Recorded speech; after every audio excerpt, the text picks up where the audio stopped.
Hello, everyone. Thank you for joining me this afternoon. I am Amanda Patti and the host of the Radical RAWthenticity sessions.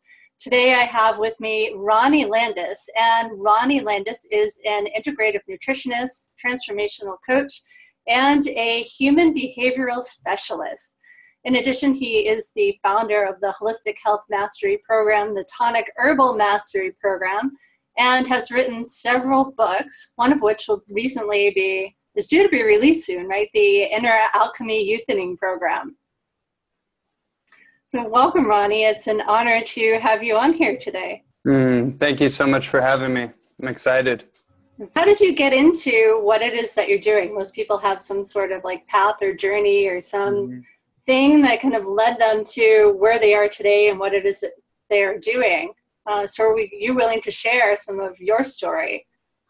Sure. Yeah, my background was as a martial artist and an athlete. And so I basically, long story short, I had developed a few knee injuries over the course of many years of being a full-time athlete. And I reached a point where I realized that I could no longer get by just doing the same old thing and eating the same old food. I really got introduced to this idea of natural nutrition and this idea that I could heal myself by just changing my diet and changing my lifestyle. So that was kind of how I got in the door of the work that I do now, was through a series of knee injuries. I had 2 knee surgeries, actually. And I went through a lot of years of rehabilitation and changing my lifestyle so I could heal myself and get back to doing what I love to do.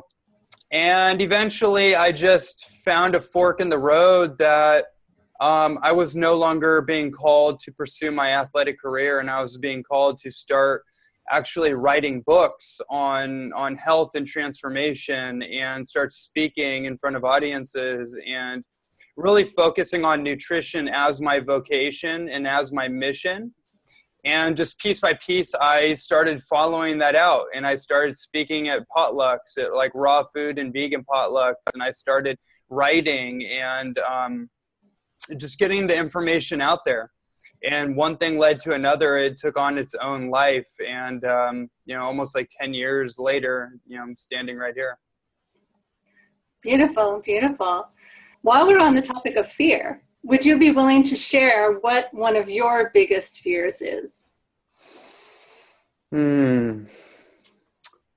I believe one of my biggest fears is not fulfilling my full potential in this lifetime. I just met with one of the top 10 psychics in the country last night. Oh, really? Yeah, which was a pretty wild experience, because she pulled stuff up out of my family lineage and out of my life that was so accurate and so spot on that I was just like, oh my God, there's no way you could have known this. I didn't even know this. Wow. And just pulled up so much stuff. And one of the things I think that came up was she said that you're actually on your way out, which I found very interesting, meaning that you don't have too many life cycles ahead of you. Like you're on your 8th out of 9th life, figuratively speaking. I kind of felt like I've known that, but to hear that was like very corroborative in why I am the way I am and why I'm so driven and why I have such a motor and why I just like can't stop moving or thinking about purpose and destiny and dharma, because it appears that I'm on my last leg here and I got to get some things done before I check out. And she said that you've signed up for a life of mastery, which is one of the hardest things a human being can do, because it requires, there's really no leisure time. So I just from that question, this experience, I realize why I get so annoyed when people tell me to like relax or just do, whatever, just chill out. It's like, well, you might have a lot more time than I do, so you may have more leisure time.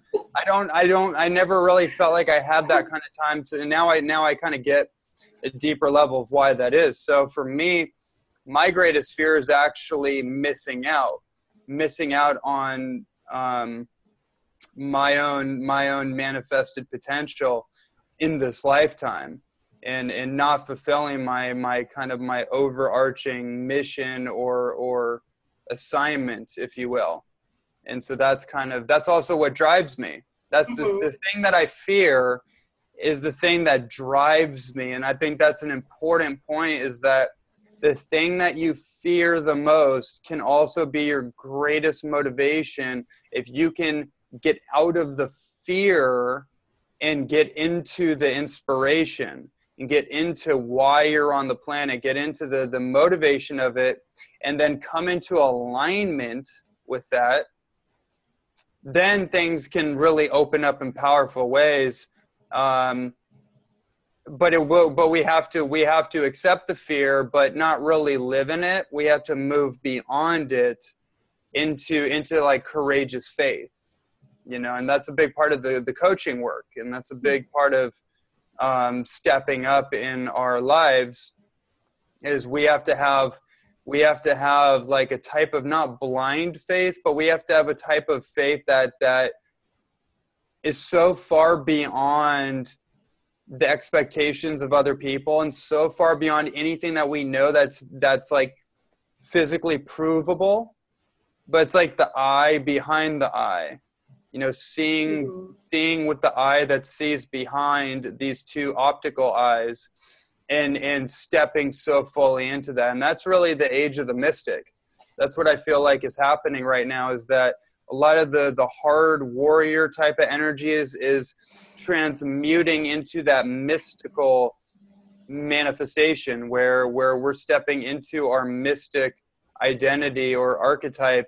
And it's just a step-by-step acceptance and an allowance of our true self to emerge once we really, we do this work, and we allow our fears to transcend themselves. Sometimes we don't even have to do anything. We just have to be the space that allows it to flow through. Sometimes we're holding on to our fear and holding it stagnant because we're afraid of letting go, because there's a story wrapped around our fear that is part of an identity that we've created. And it usually has something to do with how we're trying to protect ourselves from some 5-year-old, 8-year-old experience.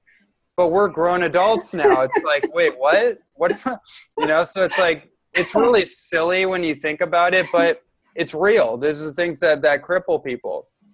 Right. And I always like to think of it, it's like the ego protecting itself. And from what? I mean, there's no real tiger in the room. We just have this false perception that, geez, if I move into this, or if I move through this, this big scary monster is going to come get me, where, the fear of actually moving through it is much worse than stepping through fear itself.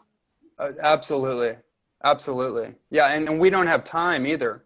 That's another important point, is like, you may be thinking like, well, I got 8 lives ahead of me, so I'm good. It's like, no. That's not the reason, that's kind of another topic, but we really don't have that much time to be entertaining our fears all day.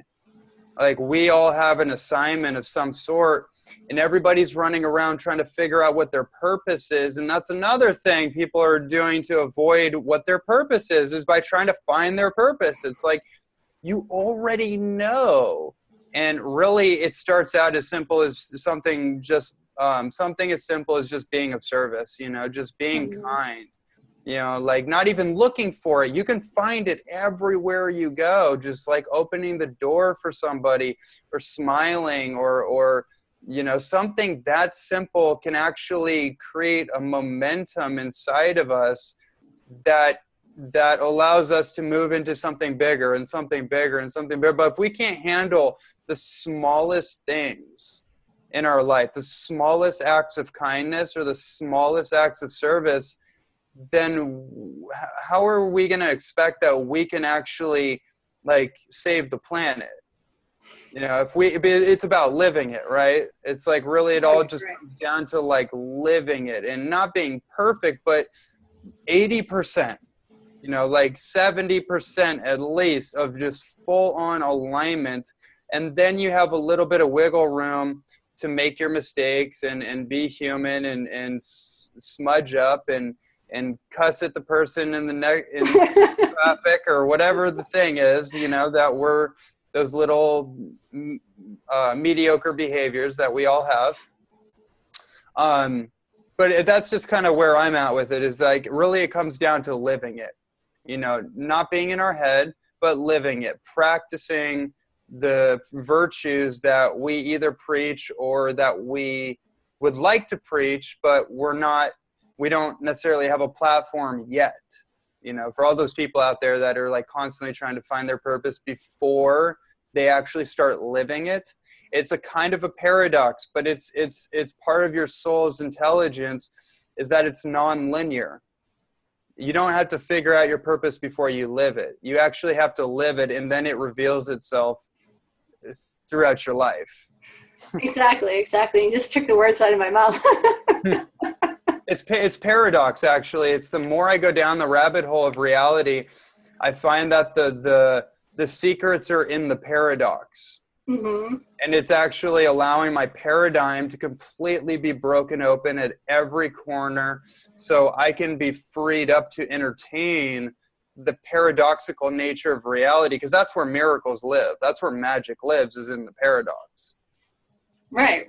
It's that space between. Yeah, that's right. Yeah. One of the messages coming up for me, I just came back from a 2-week trip in Sedona. I went on a writing vacation for my upcoming book.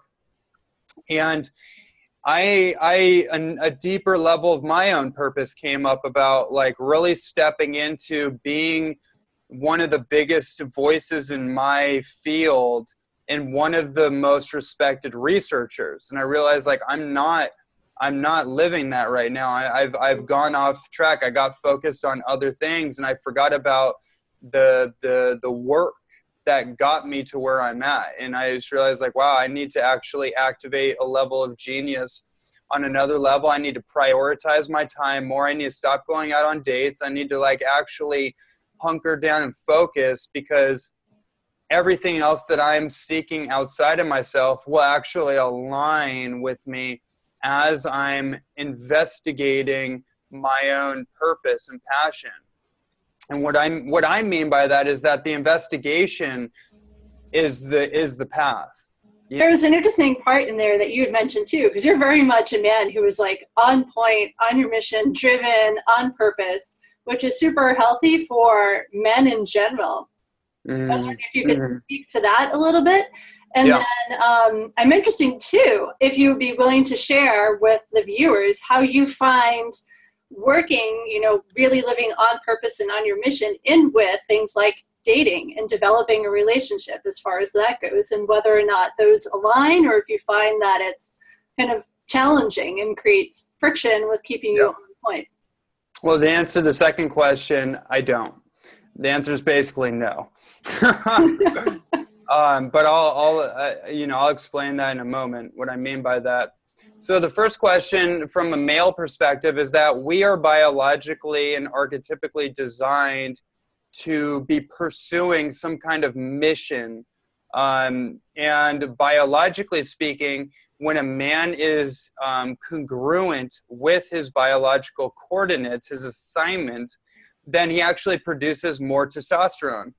And testosterone is the androgenic hormone that dictates male health and libido and reproductive qualities, and actually what is severely lacking in society through many, many different factors. And one of them being this ancestral kind of drive to be a change maker in the world in some way, some form or fashion. And so through the domestication process of society, men are actually bred out of their wild nature, which is why their testosterone starts to dip out. And we have andropause, which is the male equivalent to menopause, which is also basically what we call a midlife crisis. And so there's all these issues circling around the masculine dynamic in society, because the masculine is essentially what holds up the ship. It's what holds the glue together for the feminine to be naturally manifesting creativity and miracles in the world. But without that safe container that the masculine builds, the feminine energy, if you will, not necessarily the woman, but the feminine nature of reality, the procreative, creative nature of reality, it actually gets too wild and untamed, and there's no container to help the flow move in an upward spiral, ascending direction. So it just appears to be wild, and it just goes crazy. It's like the phoenix. It's like the wild phoenix, which is just like this all-powerful, wild, chaotic kind of expression that, because it's not tempered, right? It doesn't have any structure. There's no, so that's kind of something that's occurring where men, on a simple note, don't feel motivated, or they don't feel in touch with themselves, or they feel like there's something lacking. They're in their head too much. That's a sign of like hormonal fluctuations as well, where, you know, we're too in our head and we're not in our body doing things. So that's kind of just a one level of it. And men that are on their mission definitely have a much higher level of testosterone. The greatest like entrepreneurs, male entrepreneurs, the ones that have been studied in their later years, like 50 to 60, all have a heightened level of testosterone. So that's interesting. Mm-hmm. So do you have any upcoming events that people can check out, and where in the world might they be? Yeah, I have one retreat coming up in Nicaragua at the last week. It's a 7-day immersion retreat. I'm going to be co-leading with a colleague of mine, Amber Hartnell, who's an amazing transformation coach. And we're going to be doing a conscious game changers retreat. We're going to invite, we only have, I think, 4 more spots for this retreat left. It's going to be a 6-person immersion, and we're going to go super deep on all levels for 5 days. There's going to be integration activities. There's going to be, and then there's two following days for total integration and recreation and reflection. Mm-hmm. And so that's going to be happening at the end of April. There's 4 spots left. People can find more information about that at ronnielandis.net/retreats. Beautiful. I will be sure to link that below so people can easily find that. Yeah, it's going to be amazing. It sounds like it's going to be absolutely amazing. Yeah. And where can people find out more about you in general? Should they want to reach out if they're interested in exploring mentoring or coaching with you? Sure. They can go to my website, ronnielandis.net, and I have tons of my own content, my podcast, my coaching, and all that kind of stuff laid out on that website. And then they can also find me on Facebook, Instagram. They can find my podcast on iTunes. It's the official Ronnie Landis podcast show. They can find me on YouTube as well. Beautiful. Thank you so much for coming on today. I really appreciate you being here and having the opportunity for us to connect and for you to share your remarkable world. Thank you. Yeah, it was my pleasure.